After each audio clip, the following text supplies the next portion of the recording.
क्या कभी आपने खुद से यह सवाल किया है, क्यों कुछ लोग हर काम में सफल हो जाते हैं जबकि कुछ लोग मेहनत के बावजूद लगातार हारते हैं?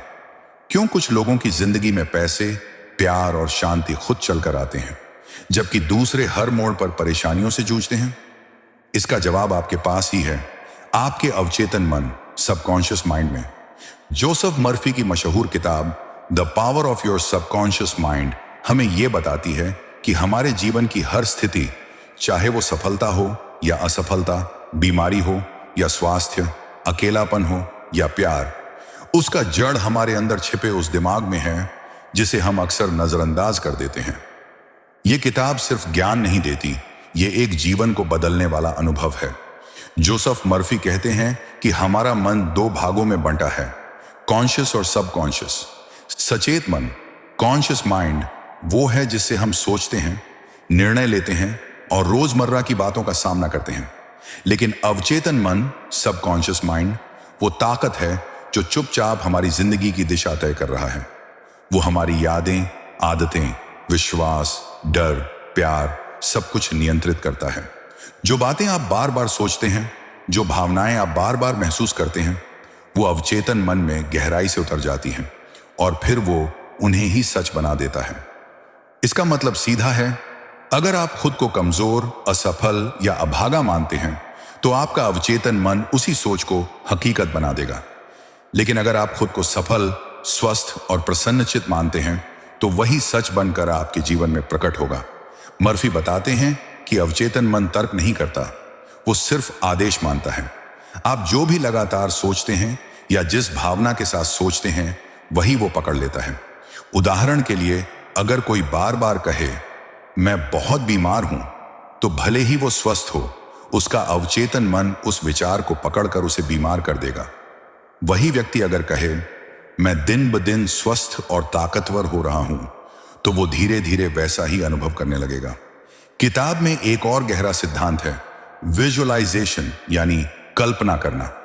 जब आप किसी लक्ष्य को पहले ही पूरी भावना के साथ अपने मन में सजीव रूप से देख लेते हैं, तो आपका अवचेतन उसे सच बनाने में लग जाता है। आपका अवचेतन मन आपके शब्दों और भावनाओं से निर्देश लेता है। इसलिए अगर आप सफलता, प्यार, धन या आत्मविश्वास चाहते हैं, तो आपको उसे सोचने और महसूस करने की आदत डालनी होगी, जैसे वो पहले से ही आपकी जिंदगी में है। मर्फी हमें कई सच्ची कहानियों के जरिए दिखाते हैं कि कैसे लोगों ने सिर्फ अपने अवचेतन मन की ताकत को समझकर गरीबी से अमीरी, बीमारी से सेहत और दुख से सुख की ओर सफर तय किया। एक कहानी एक महिला की है जो लंबे समय से शादी करना चाहती थी, लेकिन कोई उपयुक्त साथी नहीं मिल रहा था। फिर उसने रोज खुद से कहना शुरू किया, मैं एक समझदार, स्नेही और सच्चे जीवन साथी से मिल रही हूं। और कुछ ही महीनों में उसकी जिंदगी में वो व्यक्ति आ गया। कई लोगों ने क्रॉनिक इलनेस से उबरने का रास्ता पाया सिर्फ इसलिए क्योंकि उन्होंने अपने अवचेतन को यह मानने पर मजबूर किया कि वे ठीक हो रहे हैं। उनके शरीर ने वही प्रतिक्रिया दी। इस किताब की सबसे खूबसूरत बात है, यह किसी धर्म, जाति या मान्यता पर आधारित नहीं है। जोसेफ मर्फी कहते हैं कि चाहे आप किसी भी पंथ को मानते हो, यह नियम सभी के लिए समान रूप से काम करता है, क्योंकि यह प्रकृति का नियम है। वो कहते हैं कि अवचेतन मन बीज और मिट्टी जैसा है। अगर आप विश्वास, प्रेम और समृद्धि का बीज बोते हैं तो फल भी वैसा ही मिलेगा। लेकिन अगर आप डर, क्रोध और असुरक्षा के बीज बोते हैं तो वही उगेगा। और यह सब बदल सकता है सिर्फ एक नई आदत से, पॉजिटिव ऑटो सुझाव, यानी सकारात्मक आत्मसंवाद।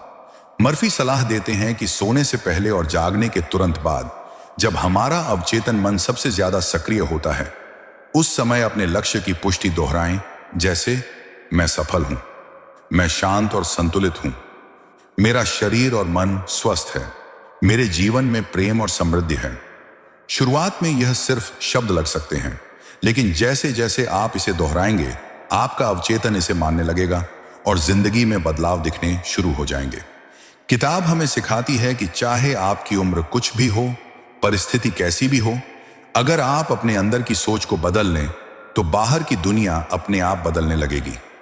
यह कोई जादू नहीं है, यह विज्ञान है, मनोविज्ञान और अध्यात्म का संगम। मर्फी यह भी बताते हैं कि फॉरगिवनेस, यानी क्षमा करना, कितना जरूरी है। जब आप दूसरों को माफ नहीं करते तो आप नफरत, तनाव और दुख के बीज अपने अवचेतन में बोते हैं और फिर वही आपकी जिंदगी में उगते हैं। अगर आप सच्चे बदलाव चाहते हैं तो खुद को और दूसरों को माफ करना सीखिए। आपके मन में जो बोझ है वो हटेगा और आपकी ऊर्जा मुक्त होगी सफलता के लिए। किताब यह भी समझाती है कि धन, सफलता और प्रेम कोई बाहरी चीजें नहीं हैं, ये सब अंदर की स्थिति से उत्पन्न होती हैं। अगर आप अपने भीतर विश्वास, प्रशंसा और कृतज्ञता का भाव रखेंगे तो बाहर भी वही आकर्षित होगा।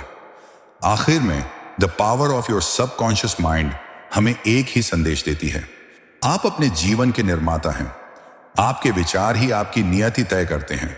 इसलिए अगर आप कुछ बदलना चाहते हैं तो बाहर नहीं, भीतर से शुरुआत कीजिए। अगर इस वीडियो ने आपके मन को छुआ, कुछ सोचने पर मजबूर किया, तो इसे लाइक जरूर करें। हो सकता है कोई और भी इस संदेश की तलाश में हो, तो इसे शेयर करें। और हां, अगर आप चाहते हैं कि आपकी जिंदगी धीरे धीरे नहीं बल्कि आज से ही बदलनी शुरू हो जाए, तो इस चैनल को जरूर सब्सक्राइब कीजिए। अगली बार फिर मिलेंगे एक नई किताब के साथ, एक नई सोच के साथ।